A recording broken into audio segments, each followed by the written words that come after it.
그러니까 인본주의 사상이 그냥 계속 세상에 존재하느냐? 물론 어떤 의미에서 그렇죠. 그러나 하나님께서 오늘 본문이 시편 33편 10절, 그래서 이 시편 33편 10절에서 11절을 보면 여호와께서 나라들의 계획을 폐하시며 민족들의 사상을 무효하게 하시도다. 여호와의 계획은 영원히 서고 그의 생각 대대로 이르로다. 여기서 이제 우리가 이제까지 지난주에 그 민족 중심의 국가 이데올로기, 인본주의를 쭉 했죠. 근데 이제 그것의 결과가 뭐냐? 하나님께서 민족들의 사상을 무효하게 하신다는. 이 민족들의 사상이 뭐겠습니까? 인본주의 사상이겠죠. 네. 그래서 여호와께서 나라들의 계획을 폐한 민족의 의미가 뭐냐? 그것은 민족들이죠. 민족들의 무신론적 인본 사상을 멸절시킨다는 의미. 그리고 그것이 하나님의 말씀 앞에서 거짓됨이 드러나게 한다는 의미가 포함하고요. 말씀을 통해서 인본주의 사상의 근원을 알게 된다는 거예요. 그러니까 우리가 하나님의 말씀을 믿을 뿐만이 아니라 그 말씀의 속성을 깨닫게 되면 인본주의 사상을 구별할 뿐만 아니라 인본주의 사상의 원천이 어디서 나온 걸 알게 돼요. 네. 그리고 말씀을 통해서 진리와 거짓 사상의 분별력을 가지게 됨을 의미한다. 그러니까 이 시편 33편이 굉장히 중요한 말씀입니다. 그리고 그의 생각이 뭡니까? 하나님의 말씀은 대대로 이룬다는 거죠. 그래서 그 왜 그러냐? 그것은 말씀의 속성과 기능이 있어요. 세상 모든 사상과 진리의 기준이에요. 말씀은 세상의 모든 것들을 상대화시켜요. 세상의 모든 가치를 상대화시키고 이게 말씀의 속성이란 말이죠. 그러면 어떻게 하나의 말씀이 인본주의 사상을 무력화시킬 수 있느냐? 이것은 무슨 말씀이냐면 하나님께서 민족들의 인본주의 사상을 소멸시킨다고 말했을 때 하나님께서 하늘에서 그냥 갑자기 인간들의 사상을 캄캄하게 하고 인본주의 사상이 완전히 이렇게 드러나게 합니까? 그렇게 안 하시죠. 어떻게 합니까? 여러분 통해서 하는 거죠. 어떻게 해요? 배우는 거죠. 그럼 뭘 배웁니까? 이겁니다. 하나님의 말씀 우리가 믿고 진리로 믿지만 그것을 사상화시켜야 돼요. 구체적으로 인본주의 사상을 무력화하기 위해서는 기독교적인 신념을 우리가 가져야 돼요. 그리고 기독교 인식, 기독교 철학, 기독교 의식, 기독교 윤리 이런 것들을 기독교인들이 말씀을 통해서 이러한 기독교적인 신학, 철학, 체계가 생길 때 그런 사상가들과 의식 있는 사람들과 윤리를 사랑하는 사람들이 인본주의 사상을 무력화시킬 수 있다는 거죠. 네. 그래서 하나님의 말씀은 보편적 진리이기 때문에 모든 영역의 원리예요. 정치 영역, 경제 영역, 사회 영역, 문화 영역, 교육 영역, 도덕적 영역. 그래서 우리가 하나님의 말씀을 진리로 믿고 그 말씀의 진리됨을 조금 전에 말씀드린 대로 기독교의 사상화, 말씀의 개념화, 말씀의 철학화, 내면화, 행동화 이런 과정이 안 일어나면 우리가 인본주의 사상을 여러분 인본주의 사상가한테 가서 이 세속주의 물러나라 인본주의 사상 물러나라 이렇게 말하면 그 사람들 없어집니까? 그럼 미쳤다 그럴 거예요. 그럼 우리 어떻게 해야 돼요? 우리 말씀으로 무장한다는 게 이런 거예요. 말씀으로 기독교적인 신념을 갖고 기독교적 인식을 갖고 기독교 철학을 갖고 기독교 의식화되고 기독교 윤리 행동을 가져가지고 인본주의 사상들과 싸우는 거예요. 그들에게 그것이 왜 잘못인지 무엇이 잘못인지 이렇게 하는 거죠. 정치 영역의 인본주의 사상, 공산사회주의 사상, 군국주의 사상, 민족중심 상상, 지난주에 했던 거. 그런 것들을 우리가 말씀으로 구체적으로 모든 이론을 파할 수 있다는 거죠. 경제적 영역도 마찬가지죠. 사회 영역도 마찬가지죠. 각 영역마다 깔고 있는 건 다 사상이거든요. 경제는 사상이라고 하면 경제 이론 그러죠. 사회 뭐예요? 사회학자들이 수많은 이론이 있죠. 문화, 교육 다 마찬가지예요. 네. 이제 하나님의 말씀과 인간 이성에 대해서 이 폴틀리라는 아주 대단한 학자인데요. 네, 이분이 현실적 이성과 본질적 이성이라는 두 단어를 가지고 개념을 가지고 이제 설명을 합니다. 이 현실적 이성이란 뭐냐? 말 그대로 일반적인 이성이냐. 본질적 이성은 뭐냐? 보편적이고 신적인 이성을 말해요. 근데 이것이 우리에게도 있다는 거죠. 끝까지 들어보십시오. 자, 현실적 이성은 맹신적 신앙과 인본주의적 지성사에서 일어나요. 본질적 이성은 신적인 진리와 인문학적 진리 이해의 중개자 역할을 할 수 있는 거야. 그게 무슨 말이냐? 구체적으로 현실적 이성이 뭐냐? 자, 현실적 이성은 우리가 지금 갖고 있는 이성이에요. 일반 이성이에요. 인간이 지닌 한계성으로 인해서 유한적인 특성과 기능을 지닌, 그러니까 인간이 지닌 지성적 한계라 그러면 되겠죠.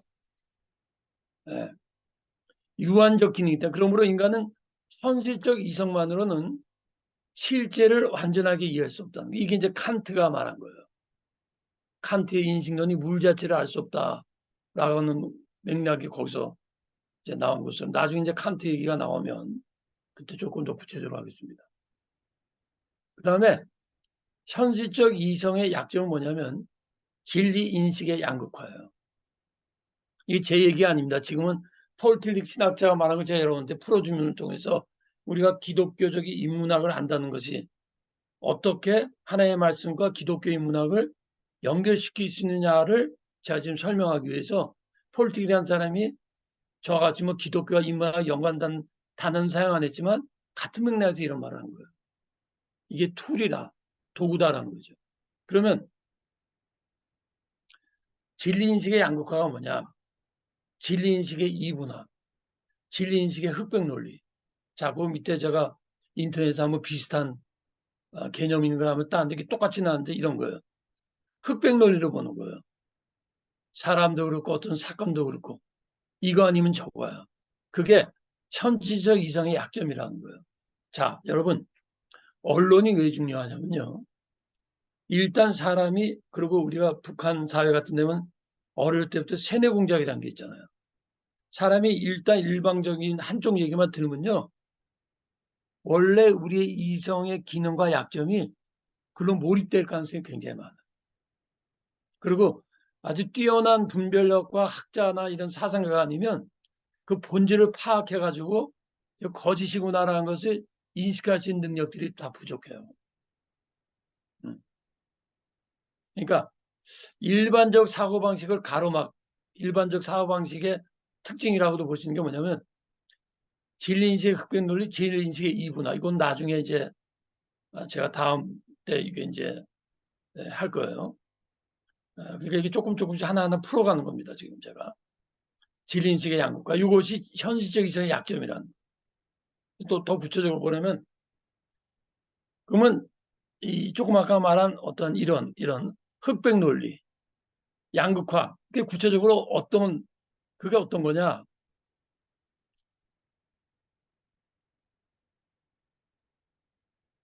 이 틀기가 막 빠집니다. 지금 말하다 보니까. 그게 뭐냐면 절대성과 상대성의 양극화 인식이 하는 거예요. 인식. 양극화 인식. 이게 무슨 말이냐면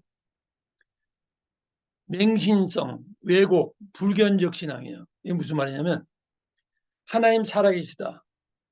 하나님은 절대자다. 하나님은 승리하신다. 아멘. 그렇게만 절대적인 것만 보는 거예요. 또 반면에 인본주의적 인문학은 그런 절대성 이런 걸 모르니까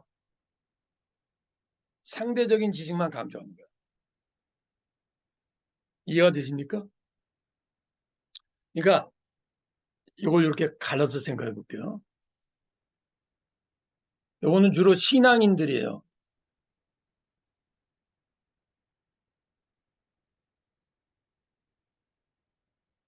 이건 주로 비신앙인. 비신앙인인데 인본주의 인문학자들이 주로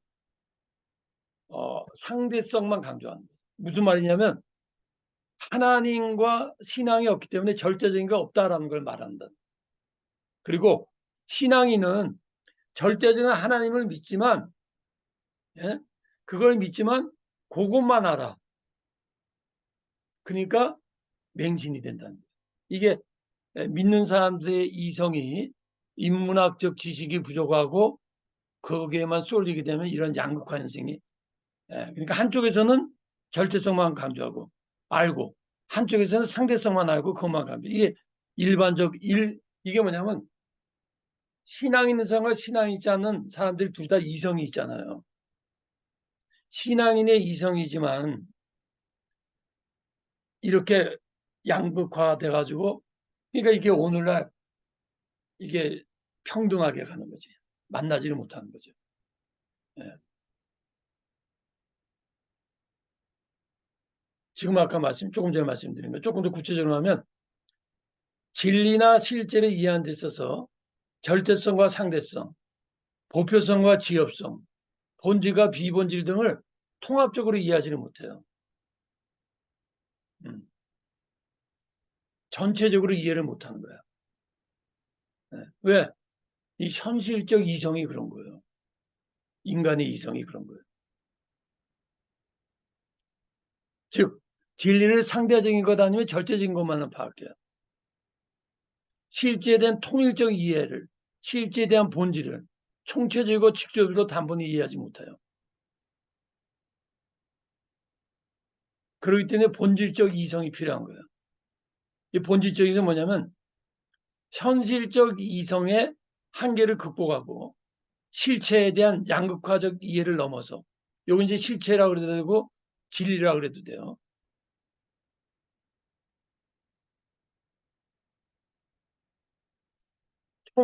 종합적이고 총체적 심리적인 이해를 가져오게 하는 기능이 있다라는 거예요. 이제 조금 더 여러분들이, 제가 앞으로 지금 요 말이 조금 더 어려울 거예요. 자, 무슨 말이냐면 초월적 이성, 그러니까 본질적 이성 뭐냐면 현실적 이성을 초월한 하나님의 세계, 그죠? 초자연적 세계를 이해하는 이성이라는 거예요. 그래도 모르겠죠. 잘 이해가 안 되시는 것 같죠? 자, 보세요. 태초에 말씀이 계십니다. 자, 조금 집중해 보세요. 조금 아까 말한 거 다시 한번 말하는 거예요. 인간의 합리성을 초월한, 뭐죠? 하나님의 말씀. 그렇죠. 태초에 하나님 천지를 창조하시니라. 여러분 그 말씀을 우리가 믿는 거죠. 그걸 이해가 돼요? 자, 그럼 보세요. 믿지 않는 사람들이, 합리주의자들이 하나님의 말씀을 못 믿는 이유가 여기 있는 거예요. 왜? 인간의 함성을 초월하잖아요. 근데 이 본질적이지만 인간의 함성을 초월한 하나님 세상을 창조하신다. 그런 말씀을 이해하는 이성이에요. 이건 또 무슨 말이야? 금방 초자연지고 하나님의 말씀을 이해 못한다면서 또 이해한다 그래. 그러니까 이게 본질적 이성인 거예요. 이게 뭐냐면 계시적 이성이라. 여러분 이게 본질적인 것이 자꾸 이해가 안 되면 그냥 일로 직접 들어가 보세요. 그냥 계시적 이성 그러세요. 그렇게 이해하시면 편해요. 왜냐하면 본질이라는 게 좀 철학적 용어다 보니까 이게 이렇게 여기 자꾸 이해가 안 되면 이게 무슨 말인지 이해가 안 될 거예요. 그러니까 처음부터 여러분은 기독교니까 계시가 뭔지 알죠? 하나님이 나타내게 하고 보여주게 하는 거예요. 자, 이게 뭐냐? 예수님께서 사람들에게 질문했죠. 사람들이 난 누구라 하느냐? 더러운 에레미야, 더러운 세례요한. 그때 예수님께서 틀렸다. 잘못 알고 있구나. 그리고 그러면 너희는 날 누구라 하느냐 물어봤죠. 근데 베드로가 뭐랬죠? 주는 그리스도시요 살아계신 하나님의 아들이시니이다. 그때 예수님이 뭐라고 합니까? 바요나 시모나 복이 있도다. 이를 알게 하니는 혈육이 아니요 하늘에 계신 아버지다 그랬어요. 그러면 하늘에 계신 아버지가 뭡니까? 그게 계시예요. 계시. 계시죠. 그러면 베드로가 그런 말할 때 완전히 무슨 이성 없이 그냥 뭐라고 그럴까 몽롱한 상태 속에서 그냥 무슨 로봇가 말하지 그렇게 말했습니까? 아닙니다.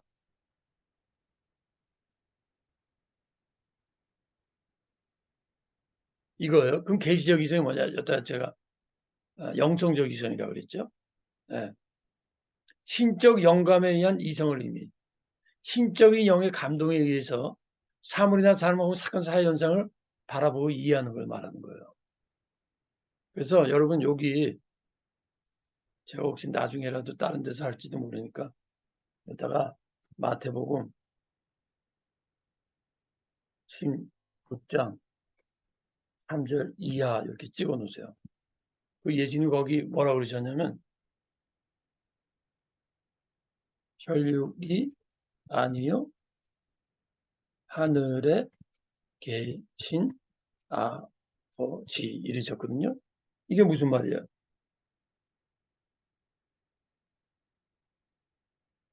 혈육이 뭐예요? 여러분 한번 말씀해 보세요. 예수님이 베드로에게 혈육이 하나님의 아버지다라고 말했어요. 이 혈육이 뭐예요? 이게 일반적 이성이에요.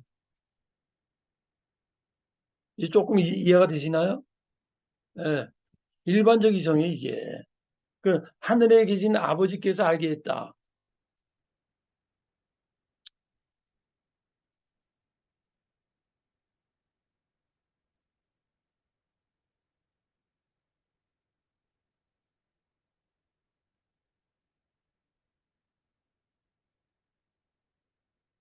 너를 알게 하시니가 참 죄송합니다. 하늘의 아버지다 그럼 요또 이렇게 쓸게요. 그게 뭐예요? 본질적 이성이에요. 베드로가 이때 예수를 고백한 게 이런 맥락에서 보면 이렇게 이해할 수 있다. 이해가 되십니까? 이거 이해가 돼야 되는데. 네. 교수님 그 성경 구절은 마태복음 16장 17절입니다. 17절이죠. 그게 내가 왜 13절이라고 그랬냐면 3절이라고 그랬냐면 그때부터 예수님이 이제 질문을 시작하시거든요. 어쨌든 그래서 여러분들 17절로 기억 하시고 그래서 다시 한번 말씀드리면 베드로 외에 다른 사람들은 예수님을 체험했지만 세례 요한, 에레미야 선지자라고 이해했거든요. 그게 왜 그래요? 예수님을 경험하고 진리를 경험해도 일반적인 이성으로 바라보면 그렇게 보는 거예요. 그러나 베드로가 주는 그리스도 살아계신 하나님의 아들이라 말했을 적에는 그거 말을 들은 예수님께서 뭐라 그래요? 베드로에게 뭐라 그래요? 바요나 시모나 네가 복이 있다. 이를 알게 하는 혈육이 아니로 그랬어요. 혈육이 뭐 일반적 이성이야. 그러니까 일반적 이성을 알 수 없는 것을 하늘에 계신 아버지 계시적 이성. 조금 전에 말씀드렸죠. 계시. 예. 그 계시적 이성이다라는 거죠. 그러니까 그거는 다시 말하면 그러면 어떻게 계시를 우리가 합니까? 에베소서 1장 17절에 보면 너희에게 계시의 영을 주사 이렇게 말해요. 하나님의 말씀이 계시죠. 그러나 하나님의 말씀도 계시지만 계시를 이해하려면 계시의 영이 있어야 돼요. 그러니까 영성적 이성. 그러니까 이 폴테르가 왜 이런 단어를 사용했냐면 바로 그가 인문학적 입장에서 말을 하려고 그러는 거예요. 또 믿지 않는 사람들을 이해시키려고 일부러 철학적인 단어를 사용하는 거예요. 근데 이게 굉장히 중요해요. 그가 하버드 교수로 있을 때 하버드 역사상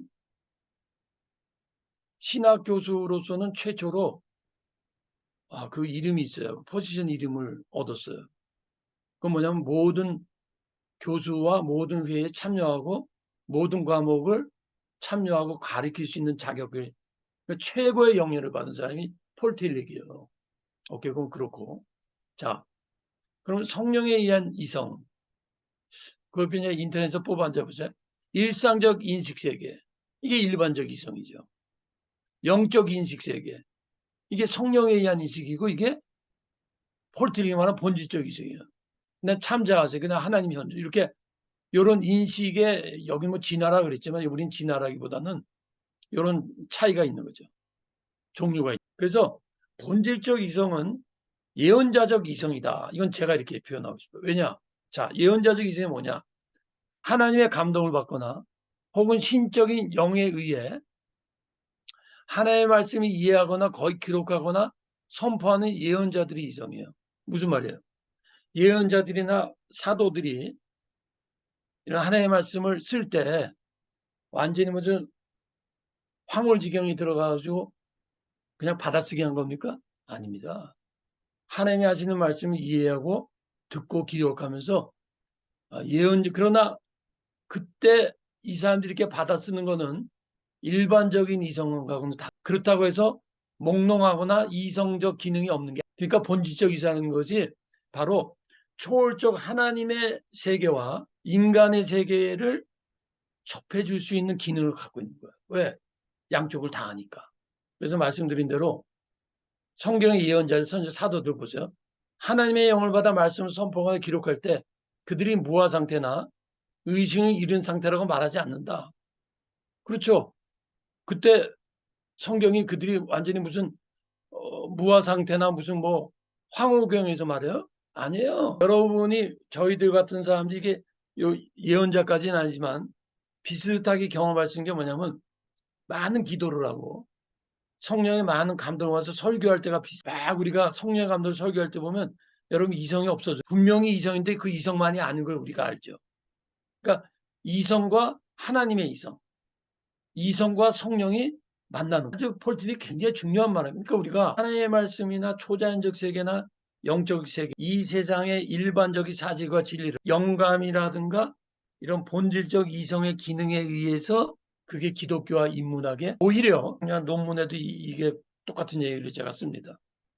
심지어 이 하나님 혹은 그리스도와 합일의 최고의 단계에 들어가도 그 십자가의 성령이 무슨 말이냐면 그때는 황홀하고 예수와 하나 됐기 때문에 엄청난 그 신비적 합일에 들어가는데도 그때 이성을 잃지 않고 이성이 더 훨씬 깊어지고 훨씬 분명해지죠. 그러니까 기독교는요. 일반 종교나 어떤 일반 그 신비 체험과 그런 게 아니에요. 기독교의 신비 체험은 신비적인 것과 일반적인 것이 같이 만난 그리고 신비적인 것 때문에 일반적인 것이 잃어버리지 신비적인 것을 해서 그 신비성의 어떤 계시와 그 일반적인 걸 초월한 세계를 보지만 그렇다고 일반적 이성과 일상적 세계를 무시하거나 상실하지 않아요. 근데 그리스 뭐 동양 종교의 그 신과의 합일의 상태에 들어가면 완전히 그 자아를 잊어버리고 우주와 하나가 된다. 우주와의 합일. 그리고 거기는 비인격적인 어떠한 실제를 느껴요. 그러니까 이 말을 거꾸로 말하면 하나님의 말씀이 우리에게 임하면 우리의 생각과 뜻이 더 분명해진다. 그 다음에 지금까지 말한 본질적 이성과 이 로고스적 이성을 한번 또 비교해 볼 필요. 이제까지 말한 폴 틸릭이라는 사람이 이분이 진리와 이성이라고 하는 어떠한 그래서 네 종류의 이성을 말해요. 보편적 이성, 비판적 이성, 직관적 이성, 기술적 이성. 그런데 보편적 이성, 유니버설 로고스. 자, 태초에 말씀이 계시니라. 여기서는 말씀을 로고스라고 표현을 하죠. 근데 로고스는 하나님의 워드지만 보편적 원리를 내포한 단어예요. 그러면 로고스는 하나님의 말씀에서 동시에 말씀의 보편적 원리라는 거지. 이 말은 무슨 말이냐면 하나님의 말씀이 모든 실제 안에 있는 질서와 구조의 원리라는 거예요. 좀 쉽게 표현할게요. 하나님께서 이제 우리를 만드셨잖아요. 인간을 만드셨죠. 그러면 우리 인간이 이렇게 영혼과 정신과 감정과 이성과 물질이 있잖아요. 거기에는 원리가 있어요. 이게 무슨 말씀이냐면 쉬운 예로 제가 항상 여러 번 알기 쉽게 해서 표현한 대로 동성애 그러면 하나님이 정하신 인간의 도덕성의 원리에 어긋나는 거예요. 자, 자연법 그러면 자연이라는 세계를 하나님이 만드셨지만 거기에는 원리가 있는 거예요. 그렇죠? 자연의 원리가 있죠. 그걸 우리가 연구하는 걸 과학 그러죠. 인간이에요. 인간의 마음과 도덕과 영적인데도 원리가 있어요. 그 원리가 어디서 온 겁니까? 하나님이 심어놓은 거죠. 그럼 우리 인간은 심리학이 뭡니까? 인간의 마음의 원리, 마음의 법칙, 도덕의 법칙, 영적인 법칙, 사회의 법칙. 이것이 하나님께서 인간 사회와 국가와 문화와 개인과 자연을 만들 때 그냥 만들어 놓은 게 아니고 그 안에 각 인간이면 인간, 자연이면 자연이 유지되는, 운영되는 존재를 이어갈 수 있는 원리를 심어놨다. 그게 로고스라는 거예요. 그러니까 그러니까 인간 안에 있는 로고스의 시작이 하나님의 로고스예요.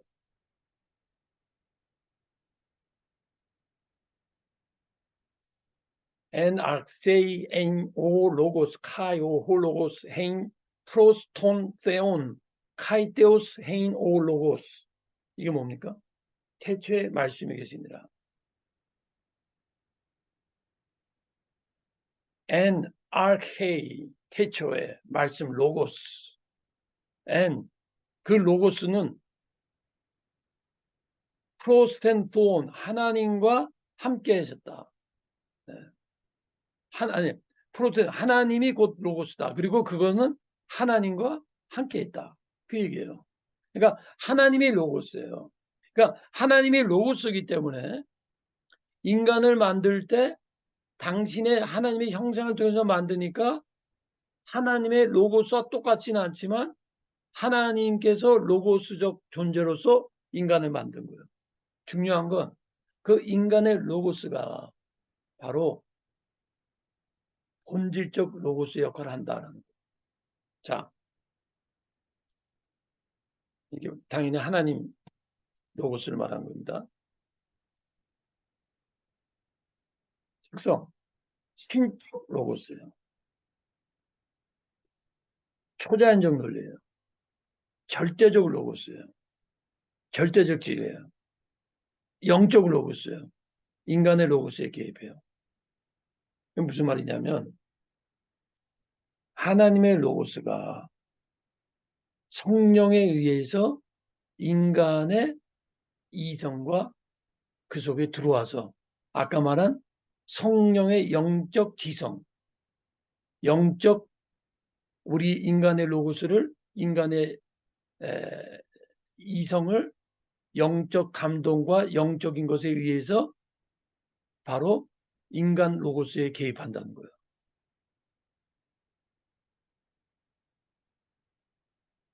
그래서 로고스는 로고스의 영구성, 하나님의 로고스의 근원성, 로고스의 절대성, 로고스의 원리성, 로고스의 총체성 이게 다 있어요. 그 다음에 중요한 게 인간이 로고스적 존재다. 무슨 말이냐면 인간이 바로 아까까지 제가 설명드린 본질적 이성의 그게 바로 로고스적 존재다라는 거지. 그럼 본질적 이성이 뭐라 그랬죠? 영성적 이성. 말씀드렸죠? 계시적 이성. 그것을 이 폴티링은 인간의 로고스로 이제 또 연결시킨 거예요. 로고스 뭐냐? 아까 말씀드렸죠. 하나님이 세계를 창조했던 원리. 그리고 피조물에 들어있는 원리.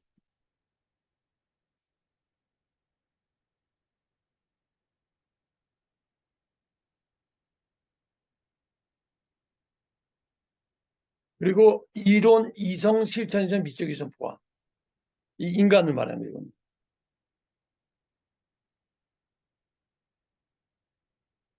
그래서 원리로서의 로고스는 모든 실제 안의 존재. 제가 말씀드렸죠? 왜?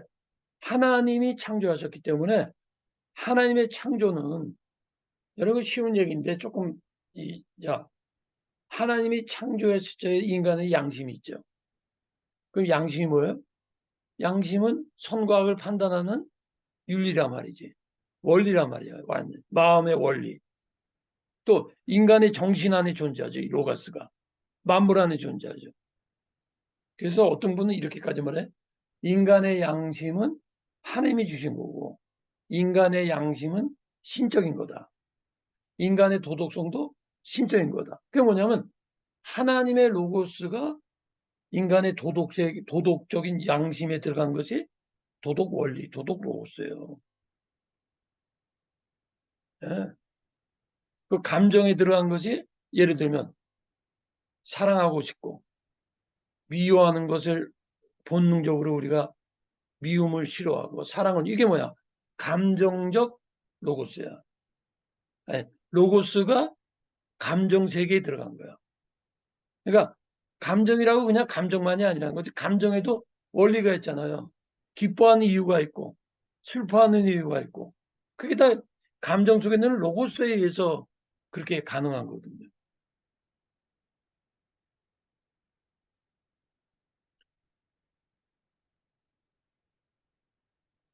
여기 또 중요합니다. 로고스의 기능이 뭐냐?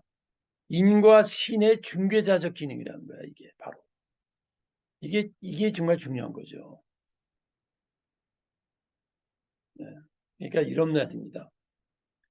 하나님의 세계, 하나님의 말씀, 그리고 우리 인간이 갖고 있는 자연 세계, 우리의 몸, 우리 인간, 그것을 중개자적 기능이란 뭐냐면 이런 거예요.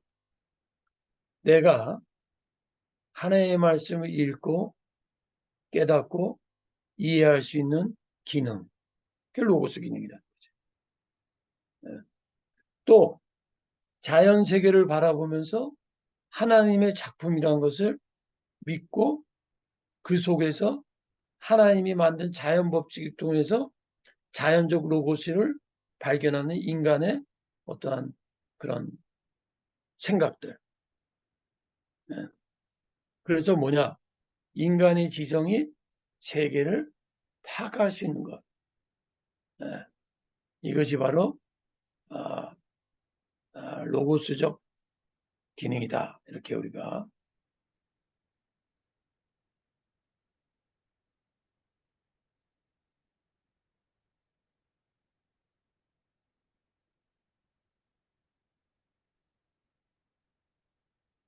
구체적으로 세계가 하나님의 지성. 그게 뭐예요? 하나님의 로고스로 창조되었기에 인간의 로고스가 인식 가능.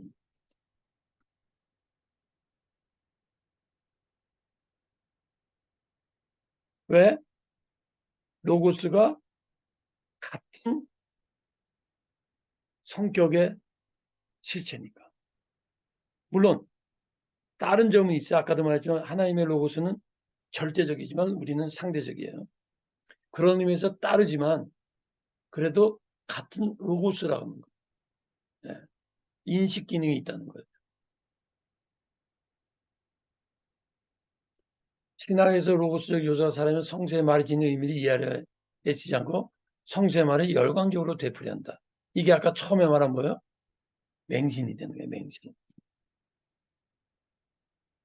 그러니까 로고스적 기능과 로고스적 요소를 무시해버리면 이렇게 된다는 거죠.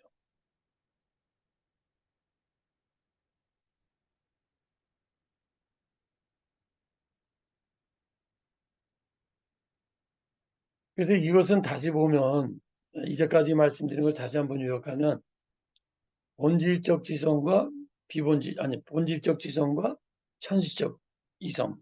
현실적 이성 그냥 일반 이성. 본질적 이성은 계시적 이성. 하나님의 말씀을 이해할 수 있는 이성.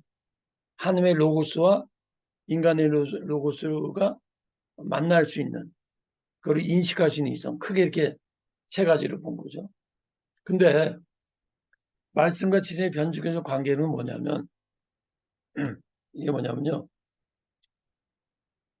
기독교와 인문학의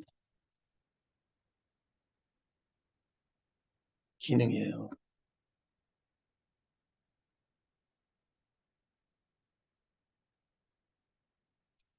데카르트적 합리주의가 있고요.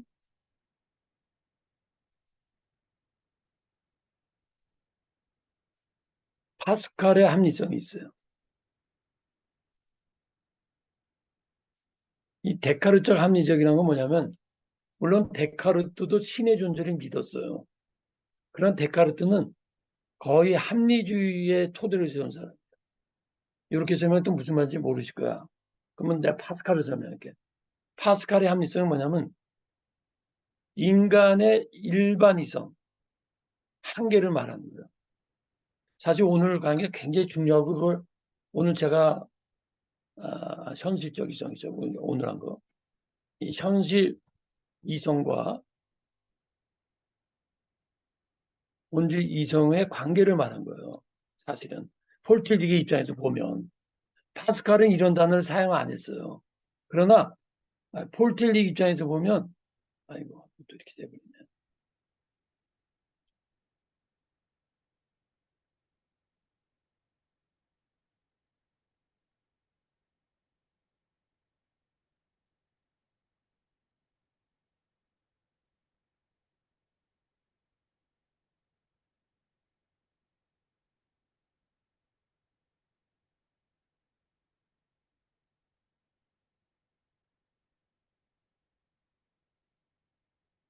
여러분 오늘 강의가 조금 어렵죠. 조금 어려울 거예요. 사실 내용이 어려운 게 아니라 생소해서 그럴 거예요. 이거 다시 한번 자세히 설명할게요. 데카르트적 합리주의는 어쩌면 그는 신의 존재를 인정했음에도 불구하고 제가 보기에 현실 이성만을 치중한 것 같아요. 그러니까 현실 이성의 논리성, 생각의 기능, 그러니까 지극히 합리주의 인정만 얘기했어요. 근데 파스칼은 데카르트적 합리주의를 말하면서도 데카르트가 말하는 인간의 합리성을 뛰어넘는 초합리적 세계가 있다는 걸 말했어요. 초합리적 이성이 있다고 말했어요. 그러니까 정확하게 파스칼은 이 두 가지를 다 말을 한 거예요. 예를 들면 이런 거예요. 인간에게는 두뇌의 이성이 있지만 마음의 이성이 있다. 인간에게는 일반적인 이성으로 이해할 수 있는 것이지만 마음의 직감으로 이해하는 이성이 있다. 그게 본질이죠.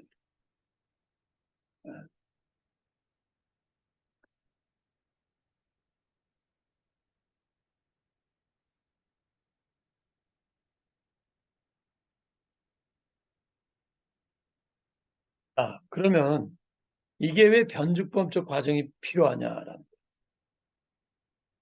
이 변죽법적 과정이라는 게 뭐냐면 여러분 아까 처음에 제가 말씀한 것 중에 무슨 말씀을 드렸죠?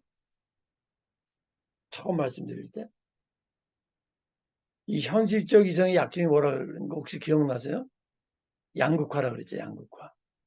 근데 그 양극화를 극복하는 것이 바로 변죽법이에요. 자, 그럼 변죽법이 뭐냐면 이거요. 모든 변죽법 아시죠? 변죽법이 뭐예요? 정반합이란 말이지.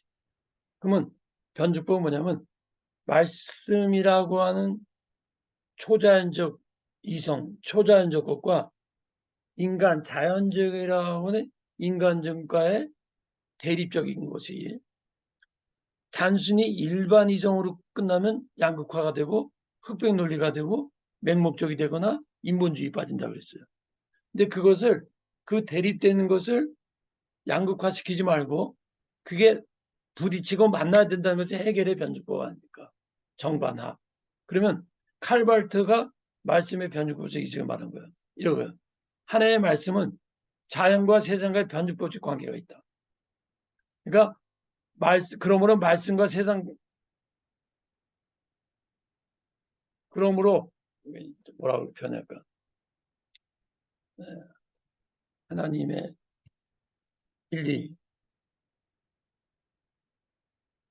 진리는 말씀과 세상의 변주법적으로 이해해야 된다는 거예요.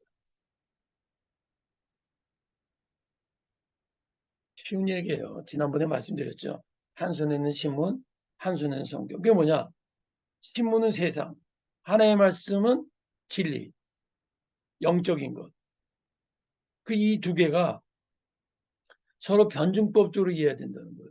이게 무슨 말이냐면 하나의 말씀도 인문학적, 세상적, 문화적인 세상 속에서 말씀을 보고 말씀은 또 하나님의 입장과 계시적 입장에서 세상을 보고 그래서 서로 만나야 된다는 거지.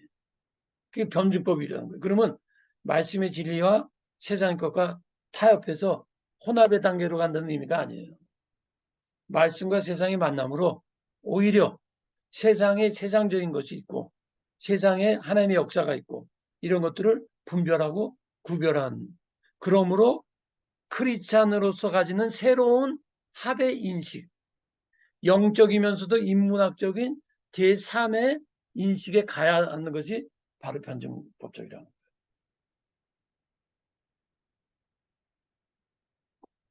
그래서 처음에 말한 현실적 이성이란 말은 안 하지만 폴티리도 그런 말 한 거예요. 무슨 말이에요? 한쪽의 일반적 관계 불고벽에 주관주의나 신비주의로 빠지면 이게 맹신이 되는 거지. 이게 왜 그래요? 현실적 이성이나 어떤 신앙의 세계만 강조하면 이렇게 돼요. 또는 객관주의, 율법주의 오류에 빠지는 거예요. 변증법적이 없어 버리면. 그러면 제가 이 강의에 처음 말했던 것에 의하면 뭐예요? 기독교와 인문학의 만남이 없으면 주관주의, 신비주의, 맹신에 빠지든가 아니면 인본주의, 객관주의, 율법주의에 빠지는 거예요. 그래서요, 이 폴틱이나 칼빈의 대가들이 말하는 것이 그 용어만 다르지 그 어떠한 그들의 인식에 있어서의 어떠한 그 구조가 비슷해요. 예. 근데 용어만 다르게 사용하는 거죠. 사실 폴틱이 말한 거나 칼발트가 말한 건 사실 똑같은 얘기 말하는 거죠. 그래서 바로 여기에 우리 기독교와 인문학의 만남의 필요성이 여기 있다 이렇게 보십니다. 그래서 보세요. 변주법이 뭐냐? 칼바트가 얘기하면 서로 대립되거나 모순되는 명제의 상호작용을 통해 이게 제가 이제까지 말하는 게 뭐예요? 기독교와 인문학 혹은 하나의 말씀과 인본주의 사상을 통해 새로운 합일점을 찾아가는 논리적인 과정이다. 그래서 합일점이 뭐예요? 단순히 합하는 게 아닙니다. 그럼 변질됩니다. 그럼 혼합이 됩니다. 그럼 정반 합이 뭐냐? 단순히 합치는 게 아니라 거기서 만남으로 해서 기독교적인 인식, 기독교적인 의식, 기독교적인 철학, 기독교의 문화, 기독교의 사상 이런 것들이 여기서 일어날 수 있다는 거예요. 그게 아까 제가 처음에 말한 이게 여러분 이게 조금 어렵다는 게 여러분이 뭐라지 사실은 처음부터 제가 다 연결되는 거예요. 조금 아까 말한 거하고 제가 처음 말한 게 이거잖아요. 응? 인본주의 사상을 무력화하려면 인본주의 사상과 만나는 거예요. 만나면서 합의된다는 것은 혼합, 무조건 하나 되는 게 아니고 그렇게 변질돼요. 그럼 기독교라는 게 인본주의도 아니에요. 그게 아니라 그걸 통해서 말씀의 기독교 신념이 거기서 나와요. 기독교 인식이 나오는 거야. 철학이 나온단 말이지. 그게 되면 예? 그게 모든 영역에서 이루어지라는 거고 그것이 바로 천지적인과 본질적 이성의 수단을 통해서 그렇게 돼야 된다는 거예요. 예? 그걸 제가 여태까지 쭉 설명한 거예요. 그게 안 되면 이렇게 된다는 거예요. 흑백 논리로. 변증법 쪽이 안 일어나면 이렇게 돼요. 예? 본질적 이성이라는 게 그냥 영성적이다. 예. 성령이 이해한 거다. 예언자적인 거다. 이거 다 이해할 수 있는 거죠. 예. 근데 이제 폴틴이 그걸 로고스로 이제 만들어 가지고 로고스 개념을 해갖고 성경의 로고스 개념과 인간이 갖고 있는 로고스를 이제 만날 수 있다는 거야. 인간의 로고스 존재이기 때문에. 그리고 그것이 바로 칼발 때 변증법적인 말씀의 초월성과 인간의 변증법적 관계. 그것 자체는 서로가 대립되고 하나는 초자연, 하나는 자연. 네. 그렇지만 이건 만남을 통해서 제3회 그게 안 되면 이렇게 되고 제3회 사고장을 통해서 합일점. 합일점이야, 합일점.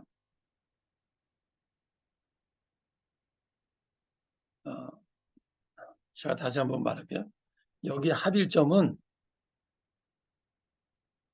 단순한 혼합이 아니에요. 네. 이것은 단순한 궁합이 아니에요. 이렇게 되면 변질됩니다. 이건 뭡니까? 합일점은 뭐겠습니까? 여러분. 자꾸 글씨가 작아지네. 합일점은요. 제 3의 일인식이에요. 이게 해겔이 말했던 이걸 통해서 역사는 발전해 간다고 말한 것이 바로 해겔이에요. 네. 그러니까 우리는요. 기독교와 인문학이 만나지 않으면 자꾸 그 새로운 게 안 나와요. 물론 하나의 말씀과 진리가 본질적인 의미에서 진리지만 이것이 이 시대마다 새롭게 나오려면 그 시대의 인문학, 그 시대의 문화와 부딪혀야 돼요. 부딪혀서 제3의 진리, 새로운 형태의 어떠한 진리의 표현 이게 나와야 됩니다. 이게 예수님이 말한 게 뭐예요? 새 포도주는 새 부대에 넣으라는 거죠.